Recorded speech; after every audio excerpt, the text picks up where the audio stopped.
Hello friends, welcome to my channel study for you. So guys, जैसा कि आज जो आपका एसएससी सीजीएल का 14 जुलाई के सेकंड शिफ्ट का एग्ज़ाम हो गया दोस्तों, जिसका जो है मैं आपको बिल्कुल 100% एक्यूरेट आंसर के साथ जो है इस वीडियो में बताऊंगा। तो देख लेते हैं कि किस प्रकार के जो है आज आपके 14 जुलाई के सेकंड शिफ्ट के एग्ज़ाम में जो है प्रश्न पूछे गए हैं। उससे पहले एक बात और दोस्तों, कि जिन्होंने भी अगर चैनल को सब्सक्राइब नहीं किया है तो एसएससी सीजीएल एग्ज़ाम से रिलेटेड पल पल की अपडेट के लिए जो है चैनल को सब्सक्राइब ज़रूर कर दीजिएगा। और बगल में ही आपको एक बेल आइकन यानी घंटे का निशान भी दिख रहा होगा, तो आप उसे भी जो है ज़रूर प्रेस कर दीजिएगा। तो चलिए वीडियो को स्टार्ट करते हैं। तो आपका पहला क्वेश्चन आया था कि 2020 ग्रीष्मकालीन ओलंपिक यानी समर ओलंपिक्स का जो आयोजन है ना, ये कहाँ पर किया गया था। तो देखिए, ग्रीष्मकालीन ओलंपिक के 32वें संस्करण का जो आयोजन है ये कोविड-19 के वजह से 2020 में ना होकर 2021 में किया गया था। और इसका जो आयोजन है ये आपका टोक्यो जापान में किया गया था। तो टोक्यो जापान आपका यहाँ पे करेक्ट आंसर होगा। इसके अलावा बात कर ले 2020 ग्रीष्मकालीन ओलंपिक का मोटो यानी आदर्श वाक्य जो है क्या रहा था। तो देखिए, 2020 का जो आदर्श वाक्य है ये आपका यूनाइटेड बाय इमोशन रहा था। तो ये फैक्ट भी आपको ध्यान में रखना है। इसके अलावा 2020 समर ओलंपिक्स में जो है 33 खेलों में 339 इवेंट्स का जो है आयोजन करवाया गया था, जिसमें आपके 50 विषय जो वो शामिल किए गए थे। तो ये फैक्ट भी आपको ध्यान में रखना है।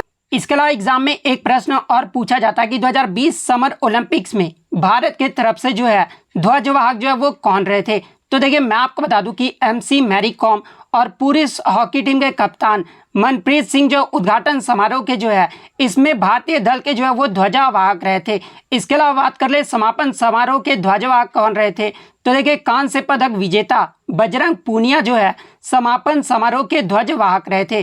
तो ये फैक्ट भी आपको ध्यान में रखना है। इसके अलावा टोक्यो ओलंपिक 2020 में पदक तालिका की बात कर ले तो पदक तालिका में पहले स्थान पे जो है ये आपका संयुक्त राज्य अमेरिका रहा था। संयुक्त राज्य अमेरिका ने जो टोटल 113 पदक जीते थे, जिसमें 39 गोल्ड मेडल, 41 सिल्वर और 33 जो था वो कांस्य पदक था। सेकंड स्थान पे जो था वो आपका चीन देश था।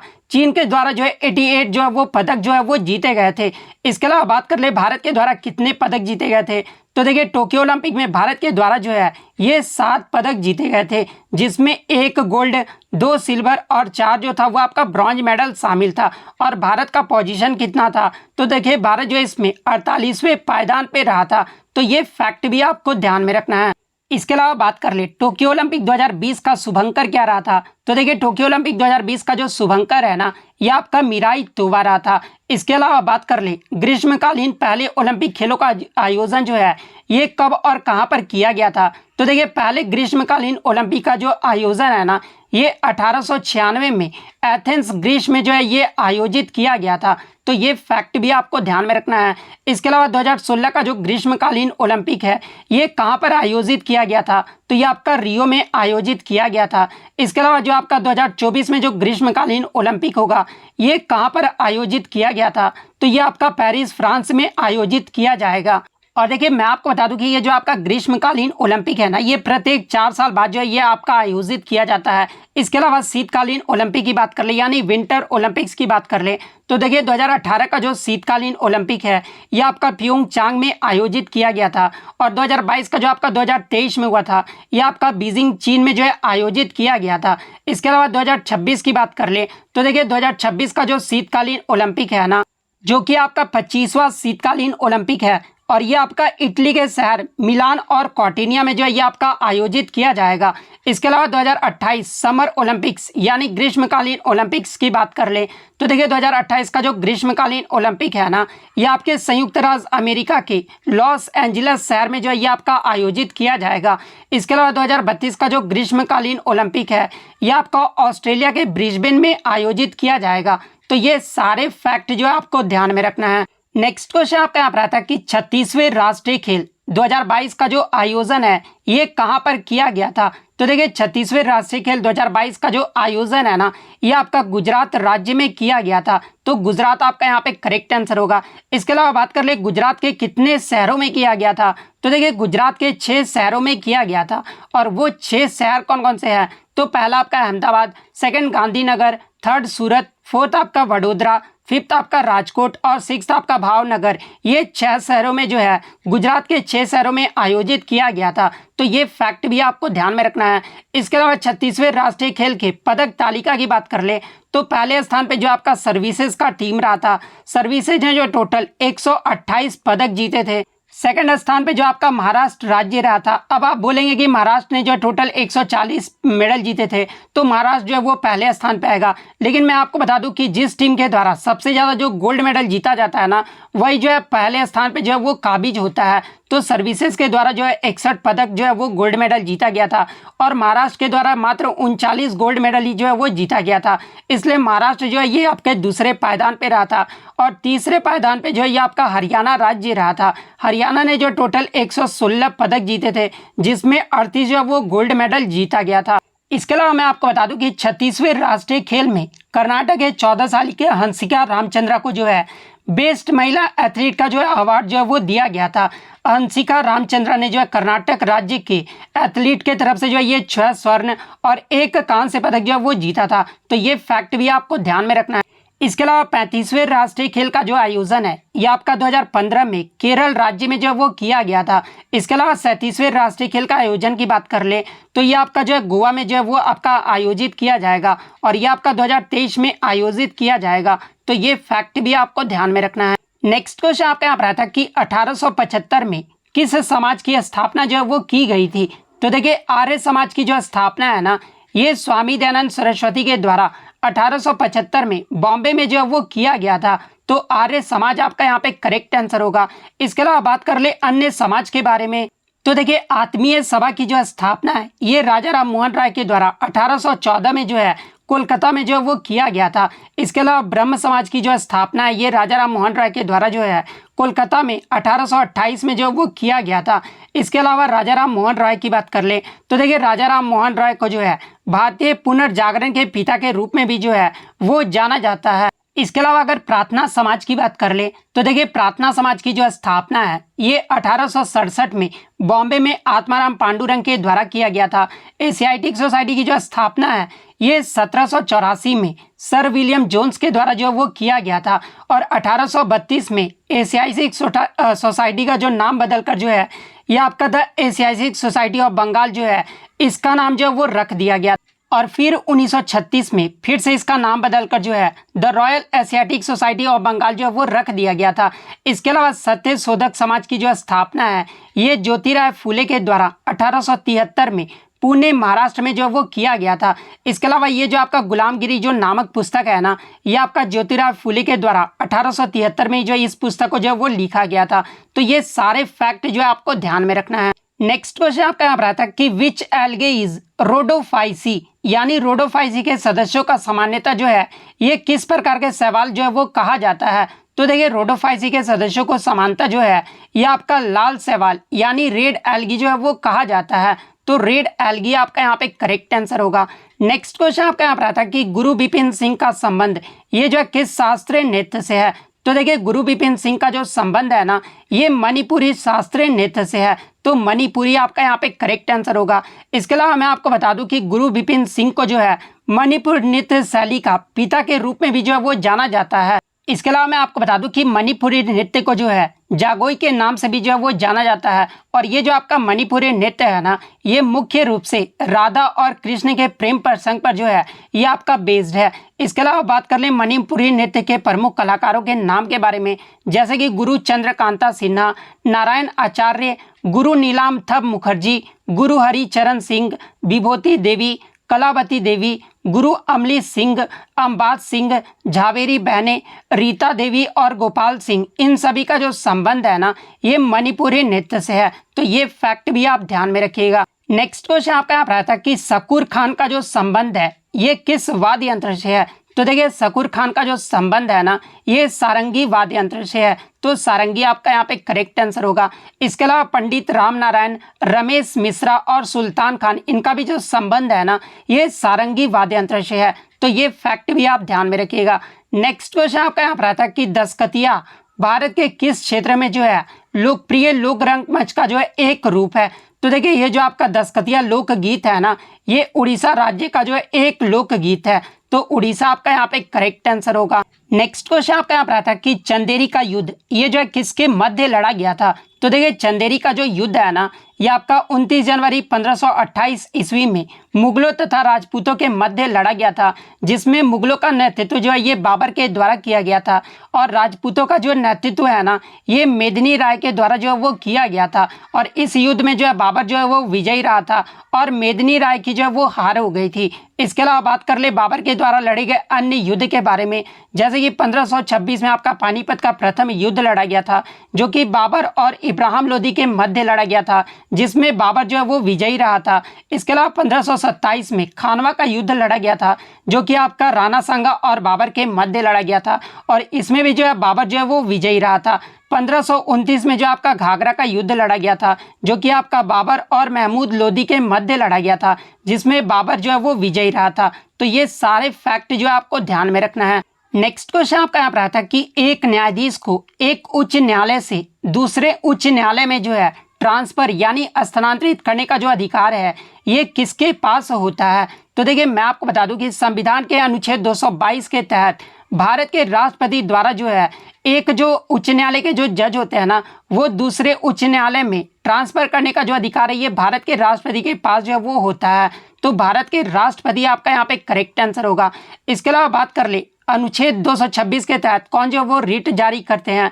तो देखिए अनुच्छेद 226 के तहत ये जो आपका हाई कोर्ट जो है वो रिट जारी करता है। इसके अलावा अनुच्छेद 32 के तहत जो है सर्वोच्च न्यायालय यानी सुप्रीम कोर्ट जो है वो रिट जारी करते हैं। तो ये फैक्ट भी आप ध्यान में रखिएगा। नेक्स्ट क्वेश्चन आपका यहाँ पर आता है कि कंचनजंगा पर्वत निम्नलिखित में से किस श्रेणी में स्थित है। तो देखिए कंचनजंगा पर्वत की बात कर ले तो ये आपका हिमालय पर्वत श्रृंखला का हिस्सा है। तो हिमालय पर्वत श्रृंखला आपका यहाँ पे करेक्ट आंसर होगा। लेकिन बच्चे बता रहे थे कि ऑप्शन में हिमालय पर्वत श्रृंखला नहीं दिया गया था, तो फिर ऑप्शन में आपका सिक्किम नेपाल हिमालय जरूर दिया गया होगा। तो अगर ये ऑप्शन में दिया गया था तो ये आपका यहाँ पे करेक्ट आंसर होगा। इसके अलावा अगर कंचनजंगा की बात कर ले तो देखिए कंचनजंगा जो है ये दुनिया का तीसरा सबसे ऊंचा पर्वत है और कंचनजंगा का जो है ऊंचाई एग्जाम में पूछा जाता है। तो देखिए कंचनजंगा की जो हाइट है ना वो आपका 8586 मीटर है। तो ये फैक्ट भी आपको ध्यान में रखना है। नेक्स्ट क्वेश्चन आपका यहाँ पर आता है कि अंतर्राष्ट्रीय बालिका दिवस यानी इंटरनेशनल गर्ल चाइल्ड डे ये जो है कब मनाया जाता है। तो देखिए प्रतिवर्ष अंतर्राष्ट्रीय बालिका दिवस जो है ये आपका 11 अक्टूबर को मनाया जाता है। तो 11 अक्टूबर आपका करेक्ट आंसर होगा। और पहली बार अंतर्राष्ट्रीय बालिका दिवस ये जो है कब मनाया गया था। तो ये आपका 2012 में जो है वो मनाया गया था। इसके अलावा अक्टूबर में मनाए जाने वाले कुछ महत्वपूर्ण दिन के बारे में देख लेते हैं, जैसे कि 1 अक्टूबर को अंतर्राष्ट्रीय कॉफी दिवस मनाया जाता है, 2 अक्टूबर को अंतर्राष्ट्रीय अहिंसा दिवस मनाया जाता है, 5 अक्टूबर को विश्व शिक्षक दिवस मनाया जाता है, 8 अक्टूबर को भारतीय वायुसेना दिवस मनाया जाता है, 9 अक्टूबर को विश्व डाक दिवस, 11 अक्टूबर को अंतर्राष्ट्रीय बालिका दिवस, 15 अक्टूबर को विश्व विद्यार्थी दिवस मनाया जाता है, 16 अक्टूबर को विश्व खाद्य दिवस, 20 अक्टूबर को विश्व सांख्यिकी दिवस, 24 अक्टूबर को संयुक्त राष्ट्र दिवस और 30 अक्टूबर को जो है विश्व बचत दिवस मनाया जाता है। तो ये सारे फैक्ट जो है आपको ध्यान में रखना है। नेक्स्ट क्वेश्चन आपका यहाँ पर आता है कि in which 2 year chief guest were not invited for Republic Day यानी किन 2 लगातार साल में जो है 26 जनवरी यानी गणतंत्र दिवस के अवसर पर जो है भारत में मुख्य अतिथि के रूप में आमंत्रित जो है वो नहीं किया गया था। तो देखिए 2021 और 2022 में आपका कोविड-19 की वजह से जो है गणतंत्र दिवस के अवसर पर कोई भी आपके जो है मुख्य अतिथि को जो है आमंत्रित नहीं किया गया था। तो 2021 और 2022 आपका यहाँ पे करेक्ट आंसर होगा। इसके अलावा बात कर ले भारत का जो पहला गणतंत्र दिवस है ये आपका 1950 में जो है वो मनाया गया था और इसके जो पहले मुख्य अतिथि कौन थे। तो ये आपके इंडोनेशियाई राष्ट्रपति सुकर्नो जो थे ये आपके पहले मुख्य अतिथि थे। तो ये फैक्ट भी आप ध्यान में रखिएगा। 2020 में जो है मुख्य अतिथि कौन थे। तो देखिए ब्राजील के राष्ट्रपति जैर बोल्सोनारो जो है 2020 में मुख्य अतिथि थे। और 2023 के मुख्य अतिथि कौन थे। तो देखिए 26 जनवरी 2023 के जो मुख्य अतिथि है ना ये मिस्र के राष्ट्रपति अब्देल फतेह अल सीसी जो है ये मुख्य अतिथि थे। तो ये फैक्ट भी आपको ध्यान में रखना है। नेक्स्ट क्वेश्चन आपका यहाँ पर आता है कि आवर्त सारणी में समूह 17 के तत्वों की संयोजकता यानी वैलेंसी जो है ये कितनी होती है। तो देखिए पीरियोडिक टेबल में ग्रुप 17 एलिमेंट्स की जो आपका वैलेंस इलेक्ट्रॉन्स यानी जो आपका संयोजकता जो इलेक्ट्रॉन होता है ना वो 7 होता है, और समूह 17 तत्वों के जो आपके अष्टक को पूर्ण बनाने के लिए जो है एक इलेक्ट्रॉन जो वो आपके एक्सेप्ट जो वो कर सकते हैं, क्योंकि इसमें जो आपका 7 संयोजकता जो है इलेक्ट्रॉन होते हैं, तो अष्टक पूर्ण होने के लिए जो इसको एक इलेक्ट्रॉन का जो है वो आवश्यकता होता है, इसलिए एक इलेक्ट्रॉन जो वो एक्सेप्ट कर सकता है। यानी आवर्त सारणी में ग्रुप 17 एलिमेंट्स के तत्वों की संयोजकता यानी वैलेंसी कितना होता है, तो ये आपका 1 होता है। तो 1 आपका यहाँ पे करेक्ट आंसर होगा। अगर वैलेंस इलेक्ट्रॉन यानी संयोजकता इलेक्ट्रॉन पूछा जाए तो ये आपका 7 होता है। तो ये फैक्ट भी आप ध्यान में रखिएगा। इसके अलावा मैं आपको बता दूं कि आवर्त सारणी में समूह 17 को जो है ये आपका हैलोजन ग्रुप भी कहा जाता है, और इसमें जो है कितने तत्वों का एक समूह है, तो इसमें जो आपका 6 तत्वों का जो है एक समूह है, और वो 6 तत्व कौन कौन से हैं। तो पहला आपका फ्लोरीन है जिसका सिंबल F होता है, क्लोरीन है, ब्रोमीन है, आयोडीन है, एस्टाटीन है, इसके अलावा टेंसीन है। तो ये सारे फैक्ट जो आपको ध्यान में रखना है। नेक्स्ट क्वेश्चन आपका यहाँ पर आता है कि 2021 में विश्व में भारत की रैंक हॉकी खेल में जो है ये कितनी थी। तो आपको पता होगा जी कि 2021 में जो आपका टोक्यो ओलंपिक हुआ था उसमें जो है भारत की तरफ से जो वो तीसरा पायदान जो वो हासिल किया गया था, यानी भारत ने जो है वो आपका ब्रॉन्ज मेडल जो वो जीता था, और किसको हराकर, तो जर्मनी को हराकर जो है वो ब्रॉन्ज मेडल जीता था। तो उस समय जो भारत का स्थान रहा था वो तीसरा स्थान रहा था। तो तीसरा स्थान आपका यहाँ पे करेक्ट आंसर होगा। इसके अलावा मैं आपको बता दूं कि भारतीय पुरुष हॉकी टीम वर्तमान में जो है विश्व में ये जो आपका चौथे स्थान पर है। तो ये फैक्ट भी आपको ध्यान में रखना है। इसके अलावा भारतीय महिला हॉकी टीम की बात कर ले तो देखिए भारतीय महिला हॉकी टीम इस समय जो है विश्व में 8वें स्थान पर है। तो ये फैक्ट भी आप ध्यान में रखिएगा। नेक्स्ट अगर इंग्लिश की बात कर ले तो ऑप्टिमिस्टिक का जो है एंटोनिम पूछा गया था। तो देखिए ऑप्टिमिस्टिक का जो मतलब होता है वो आपका आशावादी होता है, और इसके अगर एंटोनिम की बात कर ले तो pessimistic, unlikely, desperate, dark, gloomy, hopeless, discouraging और ब्लिक, ये सब जो होते हैं ना ये आपके ऑप्टिमिस्टिक के एंटोनिम होते हैं। तो आपके ऑप्शन में जो ग्लूमी दिया गया था, तो ग्लूमी आपका यहाँ पे करेक्ट आंसर होगा। नेक्स्ट क्वेश्चन आपका यहाँ पर कैलस का जो सिनोनिम पूछा गया था। तो देखिए कैलस का जो मतलब होता है वो आपका कठोर होता है, और ऑप्शन में आपका अनसिंपैथेटिक दिया गया था। तो देखिए अनसिंपैथेटिक ये जो आपका कैलस का जो है वो सिनोनिम होता है, और अनसिंपैथेटिक का मतलब जो है वो आपका कुरूप होता है। तो ये फैक्ट भी आप ध्यान में रखिएगा। तो अनसिंपैथेटिक आपका यहाँ पे करेक्ट आंसर होगा। इसके अलावा कंपेल्ड का जो है सिनोनिम पूछा गया था। तो देखिए कंपेल्ड का जो मतलब होता है वो आपका मजबूर होता है। तो ऑप्शन में आपका इंड्यूस्ड दिया गया था। तो इंड्यूस्ड आपका यहाँ पे करेक्ट आंसर होगा। इसके अलावा कंपेल्ड के अन्य सिनोनिम की अगर मैं बात कर लूँ तो अकाउंटेबल, बाउंड, एमेनेबल, चार्जेबल, इसके अलावा लाइबल, कॉन्स्ट्रेंड, ऑब्लिगेटेड, सब्जेक्ट, ऑब्लाइग्ड और टू ब्लेम, ये सब जो होते हैं ना आपके वो आपके कंपेल्ड के सिनोनिम होते हैं। नेक्स्ट क्वेश्चन आपका यहाँ पर आता है कि मिस स्पेल्ट में स्पॉटेनिटी का जो है आपका मिस स्पेल्ट जो है वो दिया गया था। तो देखिए स्पॉटेनिटी का जो सही स्पेलिंग होता है ना वो आपका SPONTANEITY होता है। तो ये जो आपने जिन्होंने भी ऑप्शन इसको लगाया होगा उनका यहाँ पे सही हो जाएगा। इसके अलावा स्पॉटेनिटी का मतलब जो होता है वो आपका सहजता या फिर स्वाभाविकता होता है। तो ये फैक्ट भी आपको ध्यान में रखना है, स्वाभाविकता होता है। नेक्स्ट अगर बात कर ले आइडम के बारे में तो देखिए मिस द बॉट का जो है वो आपका आइडम पूछा गया था। तो देखिए मिस द बॉट का मतलब क्या होता है, तो मौका गवा बैठना। तो देखिए मौका गवा बैठना का आपका मुहावरा क्या होगा, यानी आइडम क्या होगा, टू लूज एन अपॉर्चुनिटी होगा। तो टू लूज एन अपॉर्चुनिटी आपका यहाँ पे करेक्ट आंसर होगा। इसके अलावा किक द बकेट का जो है आइडम पूछा गया था। तो देखिए किक द बकेट का जो आइडम होता है वो आपका टू पेरिस, टू डाई या फिर to expire, to more alive, ये सब जो होते हैं आपके किक द बकेट के आइडम होते हैं। तो ऑप्शन में आपका टू डाई दिया गया था। तो टू डाई आपका यहाँ पे करेक्ट आंसर होगा। तो इतने क्वेश्चन जो है आज मुझे बच्चों के द्वारा मिले हैं जो कि 100% रियल और ऑथेंटिक है। अब देखिए बहुत सारे बच्चे बोलते हैं कि सर आप बहुत लेट वीडियो लाते हैं। तो देखिए जैसे ही 100% एग्जैक्ट क्वेश्चन मिलता है तभी मैं आपके लिए वीडियो लेकर आता हूं। तो अगर वीडियो अच्छी लगी हो तो वीडियो को जो है लाइक ज़रूर कर दीजिएगा, और इसी तरह रियल एनालिसिस पाने के लिए जो है चैनल को सब्सक्राइब ज़रूर कर दीजिएगा। तो मिलते हैं नेक्स्ट वीडियो में, तब तक thank you, all the best.